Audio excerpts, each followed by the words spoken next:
Okay, continuing on with looking at a different circuit calculation in Ohm's law, we're going to take a look at the parallel circuit. So here we have 13.2 volts battery supplied voltage, and then the circuit breaks actually into two sections now. So like the last diagram that we took a look at, which was a series circuit, this one has a different characteristic. And a parallel circuit is defined as having more than one path and more than one load. So anytime we see a split in a circuit, it shows that we have more than one path, and this particular diagram shows that we have more than one load. And again, it returns back to ground. So I'm going to show you a couple different ways to calculate this circuit. There's two ways that it can be done. One is using the 1 over method, and I'll explain that. And then the other one that I'm going to show you is called product over sum. And the product over sum only works when we have two resistors in parallel in a circuit. It can't be applied to a series circuit, and it can't be applied to any more than two resistors at a time in a parallel branch. So how we're going to calculate this out, first of all, is we need to take a look at RT. And how we go about determining RT, and I'll just start right down here, RT equals 1 over, and this is the formula that I was talking about, the 1 over formula. So what we're going to do is we're going to go 1 over R1 plus 1 over R2. And we'll just move down and start plugging in numbers. So 1 over R1 is 1 over 6 plus 1 over 5. And we'll just move over here to equal again. And if we take the 1 over 6, we need to convert this into a decimal to add them up, or common denominators.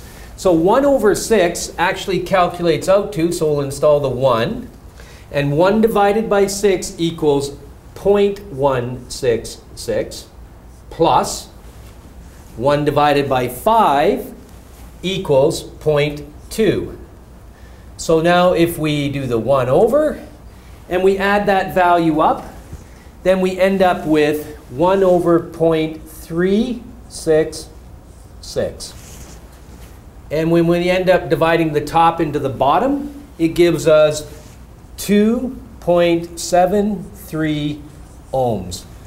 Now, one of the other characteristics of a parallel circuit is that the resistance total in a parallel circuit will equal less than the lowest resistance in the circuit.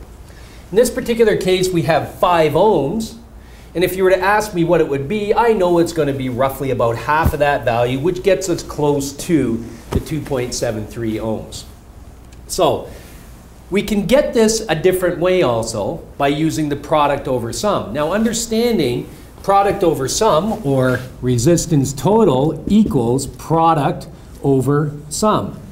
And if we define product, it's the multiplication of numbers. So if we take a look at the product, it would be 6 times 5. And then the sum is the addition of the numbers. So then we have 6 plus 5 giving us 11 on the bottom and 30 on the top. And if we divide 30 by 11, we end up with 2.72 ohms. And if we take a look at these two right here, and I said to you already, depends on rounding, decimal places, we're going to end up pretty close or within a decimal point. So if I was to cross this one off, and I was to cross this one off, we still end up with 2.7 ohms and 2.7 ohms, whether we're using the 1 over formula or we're using the product over sum formula. I wanted to show that you could actually get both of these values within that decimal place so that they both still are applicable for calculating out parallel circuits. So, next thing we have to take a look at in this particular circuit is finding out how much current is flowing. So we're going to take a look at IT. And IT equals E over RT. And if we plug in the numbers here, 13.2 volts divided by the resistance total of 2.7. And we divide the top into the bottom. 13.2 divided by 2.7 will equal 4.8 amps. So, numbers we need to take a look at here is our amperage, our resistance based on product over sum, our resistance based on the 1 over formula. Okay? Now, one thing that a lot of technicians get a misunderstanding about is, do we have the same amount of current flowing in each path of a parallel circuit? Well, if we were to put, like I had drawn in other diagrams, if I was to put an amp meter right here, then our amp meter would read 4.8 amps. And if I was to put it right here, our amp meter would equal 4.8 amps. But if I put one right here, and I put one right here, they're going to be of different numbers. And that's based upon the amount of resistance that's in each path of the parallel circuit. So that's going to determine how much current will flow based on the resistance of each path. So we're going to take a look at the amount of current flowing through R1 and R2. So I'm going to call this I1 and I2.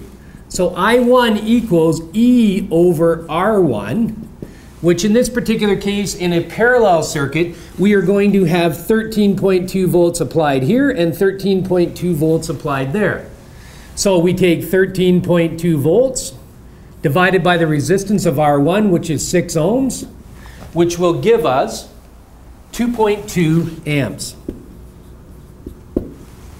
Okay, and then if we move down to I2, it's E over R2, which equals 13.2 volts applied with 5 ohms of resistance, calculates out to 2.64 amps. And if we add the two of these together, 2.2 amps and 2.64 amps, it should calculate out to 4.84 amps.